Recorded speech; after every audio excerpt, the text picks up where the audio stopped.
त्वमेव माता च पिता त्वमेव त्वमेव बन्धुश्च सखा त्वमेव त्वमेव विद्या द्रविणं त्वमेव त्वमेव सर्वं मम देवदेव त्वमेव सर्वं मम देवदेव। सभी को ओम। आज हम पुनः भक्तमाल के माध्यम से भक्तों का पावन चरित्र श्रवण कर रहे थे। उसी श्रृंखला में आज हम भगवान के परम भक्त भीष्म पितामह उनका पावन चरित्र श्रवण करेंगे। जब हम भक्तों का चरित्र सुनते हैं या संतों के सानिध्य में प्रभु के नाम का श्रवण करते हैं तो हमारा भी अंतःकरण पवित्र पावन हो जाता है।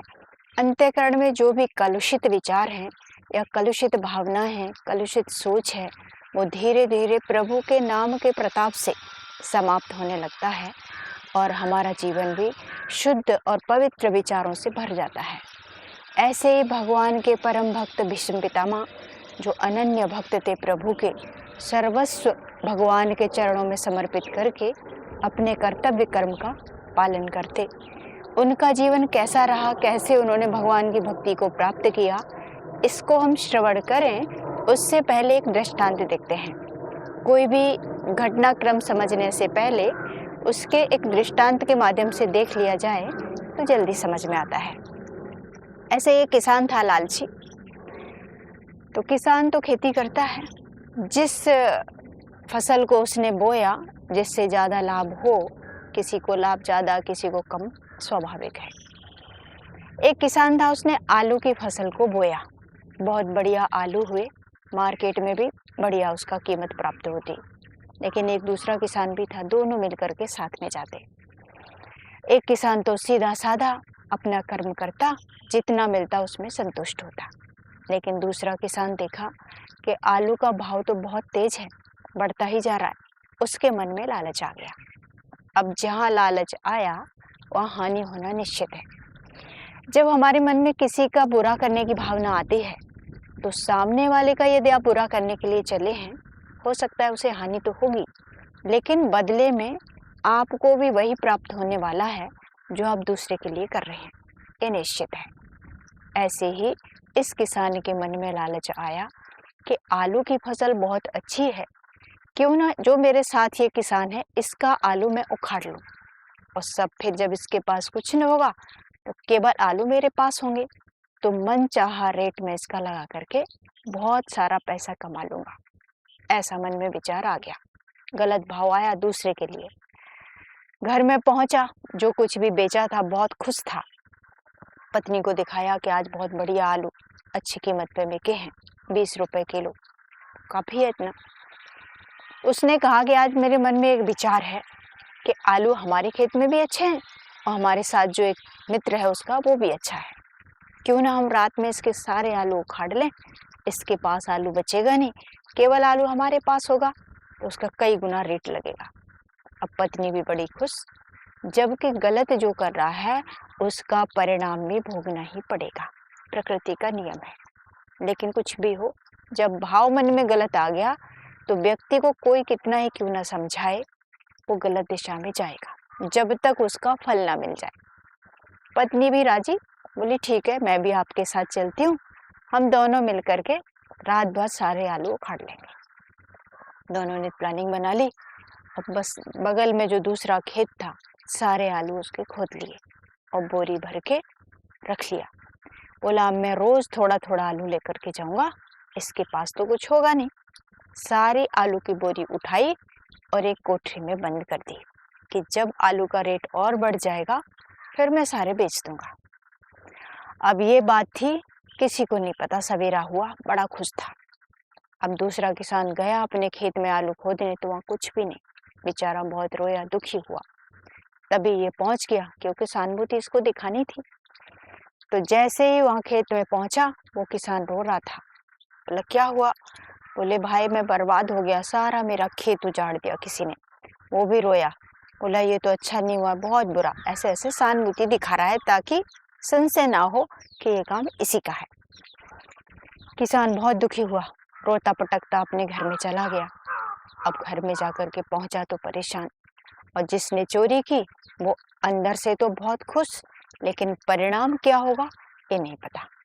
जब घर में पहुंचा तो उस दिन आलू बेचने तो नहीं गया, क्योंकि संशय हो सकता है, इसलिए दूसरी सब्जियां ली और बाजार में जाकर के पहुंच गया। अब दूसरी सब्जी ले गया तो वो बिका नहीं, क्योंकि आलू की ज़्यादा मांग थी उस समय। जिस चीज़ की डिमांड हो उसका रेट भी ज़्यादा होता है। तो जब पहुंचा तो सब्जी नहीं बेची, घर वापस आया। पत्नी बोली आज तो कुछ नहीं बेचा। बोले कोई बात नहीं, आलू है ना अपने पास, एक दिन में बहुत सारा कमा लेंगे। तो ऐसे 2-3 दिन तक, काफ़ी दिन तक वो आलू रखे रहे। आलू नहीं बेचा, दूसरी सब्जी ले जाता रहा। उस किसान ने क्या किया, जिसकी चोरी की थी, उसने नया बीज बोया। कुछ समय के बाद उसकी फिर से फसल हुई और वो आलू बेचने के लिए जाने लगा। तभी वो जिसने चोरी किया उसके घर वो पहुंचा। बोला चलो आज आलू बेचते हैं, मेरी दूसरी फसल तैयार है। उसने कहा ठीक है, आप जाओ, मैं कल आऊँगा। वो अकेला किसान चला गया। अब जिसने चोरी की थी उसने जाकर के कमरे को खोला कि मेरे पास तो पर्याप्त आलू हैं, इसको ले जाकर के बेचूंगा। देखा जाकर के तो पूरे आलू सड़ चुके, उसमें बड़े बड़े कीड़े पड़ गए। दूसरे का बुरा करके कभी कोई सुखी नहीं होता। तो देखा तो पूरे आलू सड़े, और जो किसान की चोरी किया था वो बहुत प्रसन्न, आलू दोबारा से बेचना शुरू किया, बहुत सारे पैसे कमाए और आनंद से रहने लगा। इस कहानी का तात्पर्य यही है कि दूसरे का बुरा जब हम करने के भाव मन में लाते हैं या किसी का हमने हानि पहुंचाई तो उसका फल कभी अच्छा नहीं होगा, जैसे कि किसान के साथ हुआ। ऐसे ही आज हम परम भक्त जो पितामह हैं भगवान कृष्ण के, उनका पावन चरित्र को श्रवण करेंगे। भीष्म पितामह अखंड भक्ति करते प्रभु की, लेकिन वे कौरवों के साथ खड़े हैं। महाभारत की कथा है, उस समय का प्रसंग सभी को याद होगा। तो कौरवों के साथ बड़ी सेना है, लेकिन पांडवों के साथ केवल भगवान कृष्ण है, और उनकी भी प्रतिज्ञा है कि मैं शस्त्र नहीं उठाऊंगा। अब कोई हथियार ना उठाए और घमासान युद्ध होने वाला है, ऐसे में सोच करके देखेंगे तो क्या हालत होगी। लेकिन भीष्म पितामह जो कौरवों के साथ खड़े हुए हैं, उनके पास सामर्थ्य भी बहुत है, धर्म का बल भी है, भक्ति का बल भी है, परमात्मा की अखंड भक्ति करते, लेकिन अधर्म का साथ दे रहे थे। इसका कारण जिसका उन्होंने खाया उसके प्रति अपने कर्तव्य को निभाना है, केवल इतना उनका भाव था। बाकी उनके अंतःकरण में पवित्र भावनाएं थीं और भगवान के चरणों में अखंड भक्ति थी। प्रेम का ही दूसरा नाम भक्ति कहा गया है। जिसके प्रति हमारे अंतःकरण में प्रेम की भावना होती है, उसे किसी न किसी प्रकार से सुख पहुंचाना ये हमारे जीवन का लक्ष्य बन जाता है। ऐसे ही पितामह खड़े तो कौरवों के साथ हैं, लेकिन समर्पण श्रद्धा कहें वो भगवान कृष्ण के श्री चरणों में थी। उन्होंने संकल्प ले लिया। जब दुर्योधन को पता चला कि भीष्म पितामह तो हमारे साथ हैं, तो फिर कोई उन्हें हरा नहीं सकता। लेकिन भीष्म पितामह को एक शब्द कह दिया कि रहते हमारे साथ हैं और साथ पांडवों का देते हैं। ये बात भीष्म पितामह को चुभ गई, तो उन्होंने मन ही मन संकल्प ले लिया कि अब अगले दिन सुबह होने से पहले ही पांडवों का मैं नाश कर दूंगा। ये संकल्प ले लिया। अब जिस संकल्प को भीष्म पितामह ले लें और वो पूरा ना हो, ऐसा हो नहीं सकता। जैसे ही संकल्प का पता चला भगवान कृष्ण को, तो वो चिंतित हो गए, लेकिन पांडव निश्चिंत थे। जिसकी रक्षा भगवान स्वयं करते हैं, वो आखिर चिंता क्यों करे।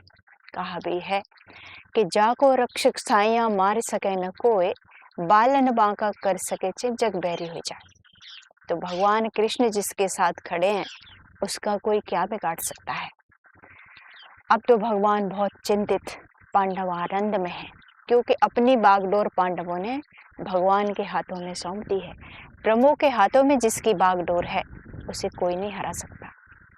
तो पांडव निश्चिंत हैं, भगवान कृष्ण चिंता में डूबे हुए हैं। अब क्या करें क्या नहीं सोचने लगे। अर्जुन के पास पहुंचे भगवान कृष्ण, बोले भीष्म पितामह ने प्रतिज्ञा की है अब भी आपको चिंता है कि नहीं? बोले प्रभु मैंने तो बागडोर आपके हाथों सौंपी है, चिंता आप करो। इतना कह करके अर्जुन आराम से अपने पंडाल में जाके सो गया। सारे पांडव आराम से सोए हुए हैं।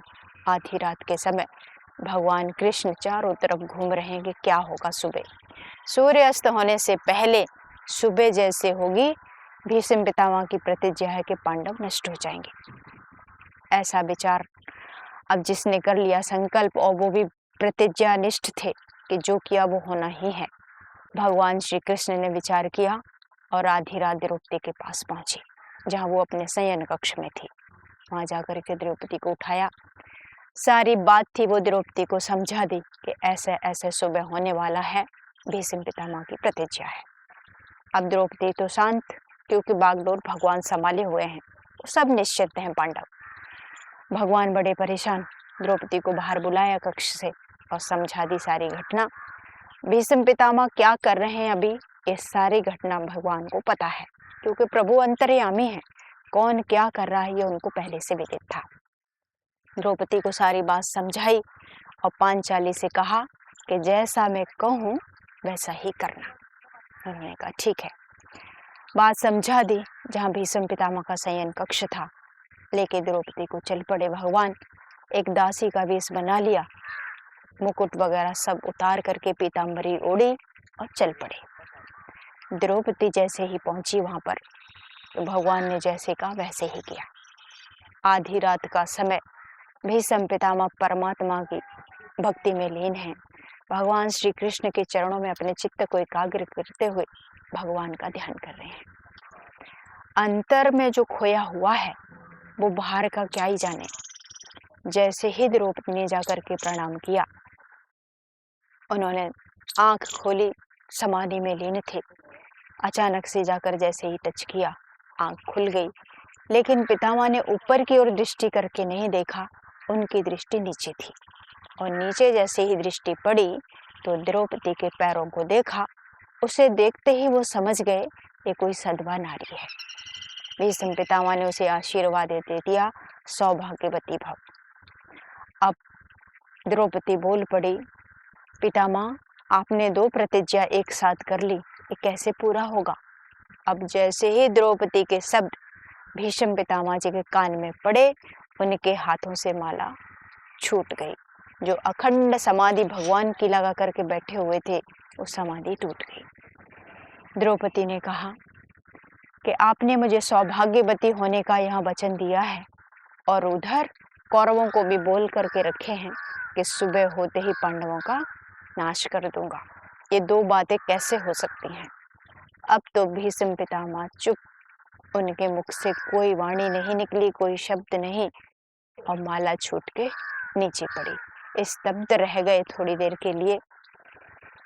खड़े हुए अंदर ही अंदर परमात्मा का तो स्मरण कर ही रहे थे, लेकिन वो तुरंत समझ गए कि ये पांचाली का दिमाग नहीं है, ये देने वाला कोई और नहीं, भगवान कृष्ण ही हैं।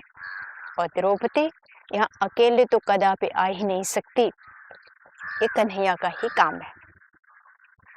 खड़े हो गए अपने बिस्तर से समाधि छोड़ करके और बोले, बाकी तो सब ठीक है पांचाली, अब ये बता तुझे यहाँ लाने वाला कौन है। वो होने को तो बूढ़ा हो चला, लेकिन उसकी जो नीतियाँ नई नई रचने की आदत है, चोरी करने की जो आदत है, अभी तक नहीं गई। भक्त और भगवान का अद्भुत संबंध होता है, ऐसे ही भीष्म पितामह और भगवान कृष्ण के दोनों का अटूट संबंध है। भक्त जितना प्रेम करता है प्रभु को, भगवान कई गुना उससे ज्यादा करते हैं। भक्त को कोई हानि हो तो प्रभु पहले दुखी हो जाते हैं। वास्तव में जब कोई भक्त, कोई साधक प्रभु का चिंतन करता है या ध्यान करता है, तो वो नहीं कर रहा होता है, परमात्मा ही उसको स्मरण करते हैं, तब जा करके वो उन्हें याद करता है। तो सही में देखा जाए तो भगवान ही अपने भक्त का ध्यान करते हैं। ऐसे ही भीष्म पितामह द्रौपदी से पूछा, कन्हैया है कहाँ, बाकी सारी बातें छोड़ो, कृष्ण के पास लेके चलो। द्रौपदी गई और जा करके जैसे ही बाहर निकले पंडाल से, एक आधी रात का समय था, चारों तरफ अंधेरा था। भगवान अपनी पीताम्बरी ओढ़े एक कोने में, द्रौपदी जहाँ चप्पल खोल के गई थी, अगर कोई भी देखता तो वो पहचान जाता कि राजघराने की कोई चप्पल है। भगवान ने धीरे से उसकी चप्पल को भी उठा करके अपने पीताम्बरी में छुपाकर साइड में बैठे थे।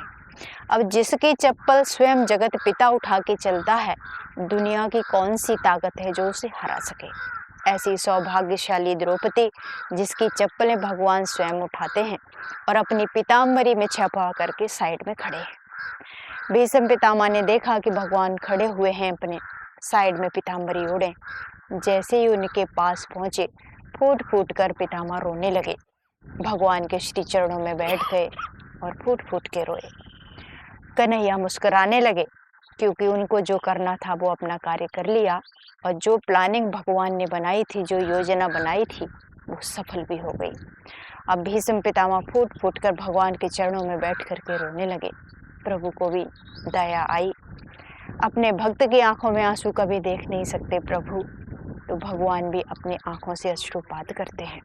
भक्त और भगवान का अद्भुत मिलन है।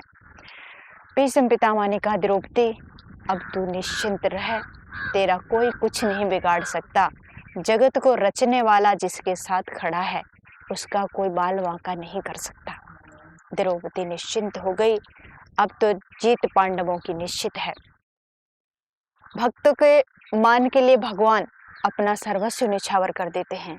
भगवान ने कहा भी है, मेरा मान जाए तो जाए, भक्त का मान न टलने पाए। अपने भक्त के मान को रखने के लिए प्रभु सर्वस्व छोड़ देते हैं।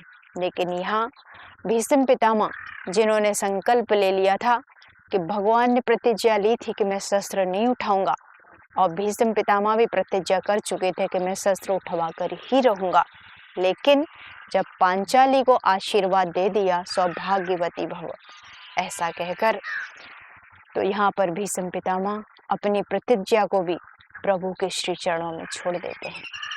जैसे भगवान को कोई वस्तु अर्पण करनी हो, साधारण लोग दुकान में जाएंगे, सस्ते से सस्ती चीज, दुकान वाला भी समझ जाता है, बोल दो भगवान के लिए ये सामान चाहिए।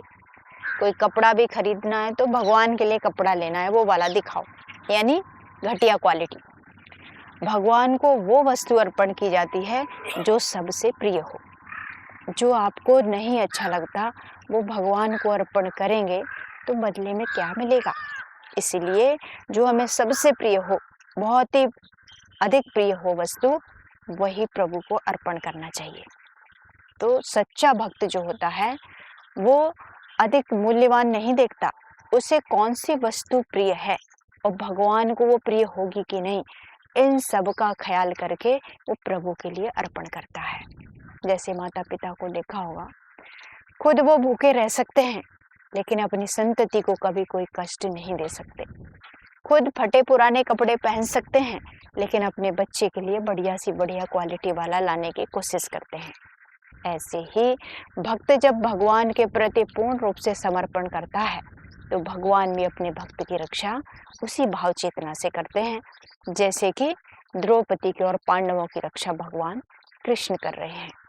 तो परमात्मा जब देखते हैं कि पितामह फूट फूट कर रो रहे हैं, भगवान उन्हें उठा लेते हैं और अपने कंठ से लगाते हैं। पांचाली को आशीर्वाद दिया, पांचाली अपने कक्ष में चली जाती हैं। अब यहाँ पर परमात्मा और भीष्म पितामह दोनों खड़े हुए हैं। द्रौपदी को देख करके भीष्म पितामह गदगद हो जाते हैं कि ऐसा सौभाग्य किसका होगा द्रौपदी, जिसकी चप्पल भी परमात्मा उठाता है। द्रौपदी से कहा कि तू धन्य है पांचाली, तूने दोनों कुल पवित्र कर दिए हैं, अपना कुल भी और जिस घर में आई वो कुल भी। क्योंकि भगवान की परम भक्त द्रौपदी थी, लेकिन भाई के रूप में स्नेह रखा भगवान के प्रति। संसार में जब कोई दिव्य चेतना किसी रूप को धारण करके इस जगत में आती है, उसे हर कोई पहचान ले, ये संभव नहीं है। जेहे जानो जाए देव जनाई, जानत तुम्हें तुम्हें हो जाए। इससे वही जान सकता है जिसे वो जनाना चाहता है। ऐसे ही संत महात्माओं के रूप में भगवान किसी न किसी रूप में इस संसार में विचरण हर पल करते हैं लेकिन वो किस रूप में हमारे सामने होंगे हमें नहीं पता। कहा भी जाता है ना जाने किस रूप में नारायण मिल जाए। परमात्मा का कोई रूप नहीं, कोई रंग नहीं।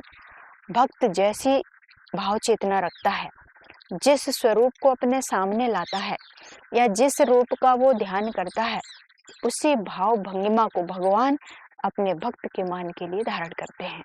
कहा भी है भक्त है तो हरि रूप बनाया, ब्रह्मानंद मेरे मन भाया। तो प्रभु का कोई रूप नहीं, कोई रंग नहीं, कोई आकार नहीं, वो निराकार है। और निराकार परमात्मा अपने भक्तों के मान के लिए साकार रूप धारण करके आते हैं। तो जगत पिता पांडवों की रक्षा के लिए तत्पर हो गए। तो यहाँ पर पांचाली सुनिश्चित हुई भगवान कृष्ण की जो योजना बनी उसके तहत। तो हर रूप में परमात्मा विद्यमान है, किसी न किसी रूप में भगवान जगत में विचरण करते हैं। तो इसलिए कहा भी जाता है संसार में जो भी है परमात्मा सर्वत्र व्यापक है। हर जीव जंतु जड़ चेतन जितने भी हैं सब में उसका वास है। तो भगवान के जितने भी परम भक्त हुए हैं, चाहे मीरा बाई हो, तुकाराम हो, कबीर दास जी हो, रैदास जी हो, सभी ने उसका कण कण में वास है। इस केवल शब्द को शब्द मात्र नहीं रखा, बल्कि उसकी अनुभूति की, उसकी फीलिंग की, उसे एहसास किया, उसका अनुभव किया। ऐसे ही भीष्म पितामह भगवान के प्रति अपने जो संकल्प लिया था कि पांडवों का सर्वस्व नाश करूंगा, अपने संकल्प को भगवान के चरणों में समर्पित करते हैं। अपनी जो इच्छा होती है, जो कामना होती है कि इसे करके मैं सुखी हो जाऊंगा, भक्त जो होता है उसे प्रभु के चरणों में समर्पित करके सुखी होता है। ऐसे ही पितामह अपने सारे संकल्पों को छोड़ करके, इसको हार नहीं कहेंगे, भगवान के चरण में जब कुछ अर्पण किया है तो उसका केवल उतना ही नहीं, कई गुना मिल करके आपको प्राप्त होने वाला है। अब पांडव निश्चिंत, इधर भीष्म पितामह तो थे अखंड भक्त भगवान के, भगवान की और ज्यादा चरणों में उनकी श्रद्धा बढ़ी, उनकी भक्ति और ज्यादा दिन पे दिन बढ़ती गई। इधर भीष्म पितामह परमात्मा का ध्यान करते हैं। थोड़े समय के बाद भगवान भी आंख बंद करके बैठ जाते हैं। भीष्म पितामह के मन में आया कि अभी अभी इन्होंने सारा काम पूरा किया है, अब नई कौन सी योजना बनाने लगे। ये शब्द भीष्म पितामह ने भगवान कृष्ण को बोले तो प्रभु मुस्कुराने लगे। बोले अब कौन सी योजना बना रहे हो भगवान, आप किसका ध्यान कर रहे हैं। तो परमात्मा मुस्कुराए कृष्ण और भीष्म पितामह को कहा कि जब आप मेरा ध्यान करते हो तो मैं भी आपका ही ध्यान करता हूँ। तो अभी किसका ध्यान कर रहे हैं, अब आपस में भक्तों भगवान की वार्ता चल रही है। भगवान कृष्ण बोले कि अब मैं आपका चिंतन कर रहा हूँ कि आपने जो संकल्प लिया था वो बिना किसी निस्वार्थ भाव के मेरे चरणों में अर्पण कर दिया है। अब आपके लिए मुझे क्या करना है। कहने का मतलब यही है यहाँ पर कि जब हम भगवान को स्मरण करते हैं, किसी संकट में आप फंस जाएं तो संसार का चिंतन नहीं, संसार के लोगों का आश्रय नहीं, परमात्मा का आश्रय लेना। ध्यान भी करना है तो भगवान का ही करना। लेकिन मनुष्य जन्म जो है या मनुष्य शरीर कहें, इसकी कमजोरी यही है कि वास्तव में जो अपना है और वास्तव में जहाँ हमें समाधान प्राप्त होगा उस दिशा में ना जाकर के जब कोई संकट हमारे ऊपर आता है तो हम संसार की ओर मुख कर लेते हैं। लेकिन संसार जो स्वयं दुखालय है वो आपके दुख को कैसे मिटा सकता है। तो भगवान जो सुखकारी है, जो दुखों को हरण करने वाला है, उसकी तरफ जाएंगे, उस हरि का चिंतन करेंगे तो आपके जो संकट हैं, जो दुख हैं, वो भी समाप्त हो जाएंगे। तो भीष्म पितामह और भगवान कृष्ण का संवाद हमें यही सिखाता है कि जब कभी जीवन में कठिनाइयाँ आए तो संसार की तरफ ना जाकर के परमात्मा की ओर मुख कर लेना। भगवान की शरण में जो जाता है भगवान उसकी रक्षा जरूर करते हैं। जैसे कि पांडवों ने और कौरवों के बीच जो युद्ध था उसमें कौरवों ने तो भगवान से सेना मांगी थी, लेकिन अर्जुन जैसे भगवान ने एक दिव्य दृष्टि दी थी, वो समझ गया था कि कृष्ण कोई साधारण नहीं, एक दिव्य महान चेतना है। उन्होंने भगवान कृष्ण को ही मांग लिया। तो जब भी हम ध्यान करें, भजन करें, मंदिर में जाएं तो संसार को नहीं, भगवान से भगवान को ही मांग लेना। प्रभु से मांगने का तात्पर्य है एक घाटे का सौदा। क्योंकि हमारी बुद्धि बहुत छोटी है, बहुत सूक्ष्म है। हम उतना ही सोच सकते हैं जितना हमारा दायरा है। अगर भगवान से हम संसार को मांगते हैं तो उसमें दुख के सिवाय और कुछ हाथ आने वाला नहीं है। इसीलिए जब भी कभी जाएं किसी धार्मिक स्थल पे या महान गुरुओं का सानिध्य प्राप्त हो, परम संतों के सानिध्य प्राप्त हो, तो वहाँ पर उनके श्री चरणों में बैठकर संसार के लौकिक सुखों को कभी न मांगना। मांगना है तो केवल यही पूछना कि हे भगवान, कोई ऐसा रास्ता दिखा देना जिस पर चल करके मैं परमात्मा की अखंड भक्ति को प्राप्त कर सकूं। तो संतों के सानिध्य में जब हम बैठते हैं या भगवान की कहीं कथा चर्चा चल रही है, वहाँ पर जाकर के हम बैठते हैं, तो वहाँ प्रभु की श्री चरणों का स्मरण करते हुए केवल इसी भाव चेतना के साथ बैठना कि इस कथा में से उठकर मैं जब जाऊं तो किसी न किसी रूप में मुझे प्रभु का दर्शन हो। जब भगवान राम इस धराधाम पे अपनी लीला कर रहे थे, विचरण करते हुए जंगलों में भटक रहे थे, तो भगवान शिव भगवान राम के परम भक्त थे। जहाँ कहीं भी कथा प्रभु की होती श्रवण करते श्रद्धा से, तो कथा सुनकर जब भी उठते एक ही भाव मन में होता था उनके कि मैं जब भी रास्ते से गुजरूंगा मेरे इष्ट का दर्शन मुझे जरूर होगा। तो जैसी रही भावना, जैसी प्रभु मूर्ति देखी तिन तैसी भगवान मिल ही जाते हैं। ऐसे ही भगवान राम विचरण करते हुए जा रहे, उधर से कैलाश से प्रभु उतरते नीचे आए। जैसे ही भगवान को देखा, जय सच्चिदानंद कह के सिर झुका लिया और माँ पार्वती संशय कर बैठी। तो कहने का मतलब है भगवान की भक्ति करो तो श्रद्धा और विश्वास आपके मन में दृढ़ होना चाहिए। परमात्मा जरूर आपकी रक्षा करेंगे। इसी के साथ मैं अपनी वाणी को विराम देती हूँ। अगले अंक में फिर नए किसी भक्त की कथा का श्रवण करेंगे। ओम ओम शांति शांति शांति। ओम श्री परमात्मने नमः।